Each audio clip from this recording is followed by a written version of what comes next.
Masala bond വഴി വലിയ തോതിൽ തന്നെ പണസമാഹരണം നടന്നിട്ടുണ്ട്. വിദേശത്ത് സമാഹരിക്കും അത് അടിസ്ഥാന സൗകര്യ വികസനത്തിനായി ഉപയോഗപ്പെടുത്തുകയും ചെയ്തത് ഫെമ ചട്ടലംഘനമെന്നാണ് ഇപ്പോൾ നിലവിലെ ഇഡിയുടെ കണ്ടെത്തൽ. ഇതുമായി ബന്ധപ്പെട്ട് നേരത്തെ പരാതി ഉണ്ടായിരുന്നു. തോമസ് ഐസക് ഉള്ളവർക്ക് ഇഡി നോട്ടീസ് നൽകിയിരുന്ന ഒരു സാഹചര്യം ഉണ്ടായിരുന്നു. തോമസ് ഐസക് അതിനെ ചോദ്യം ചെയ്ത് ഹൈക്കോടതിയെ സമീപിക്കുന്ന ഒരു സാഹചര്യം നേരത്തെ ഉണ്ടായിരുന്നു. ഇതിന് പിന്നാലെയാണ് ഇപ്പോൾ മുഖ്യമന്ത്രിക്ക് നോട്ടീസ് നൽകിയിരിക്കുന്നത്. 3 വർഷത്തിലേറെ നീണ്ട അന്വേഷണത്തിനൊടുവിലാണ് നോട്ടീസ് നൽകിയത്. മുൻ ധനമന്ത്രി തോമസ് ഐസക്കിനും കിഫ്ബി ഉദ്യോഗസ്ഥർക്കും നോട്ടീസ് നൽകി.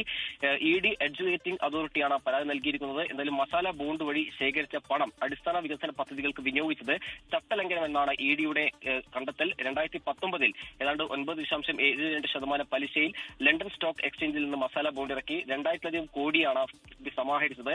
2019 ജനുവരിയിലും സമാനമായി തന്നെ മുഖ്യമന്ത്രി അധ്യക്ഷതയിൽ ചേർന്ന യോഗത്തിൽ ബോണ്ട് ഇറക്കാനുള്ള നടപടികൾ പൂർത്തിയാക്കാൻ തീരുമാനിച്ചത്. എന്തായാലും ഈ അന്വേഷണത്തിന്റെ ഭാഗമായിട്ടാണ് കഴിഞ്ഞ 2 വർഷം തോമസ് ഐസക്കിനെ നോട്ടീസ് നൽകുകയും എന്തായാലും അതുമായി ബന്ധപ്പെട്ട് നടപടികൾ മുന്നോട്ട് പോവുകയും ചെയ്തു. ഇപ്പോൾ മുഖ്യമന്ത്രിക്കാണ് നോട്ടീസ് നൽകിയിരിക്കുന്നത്.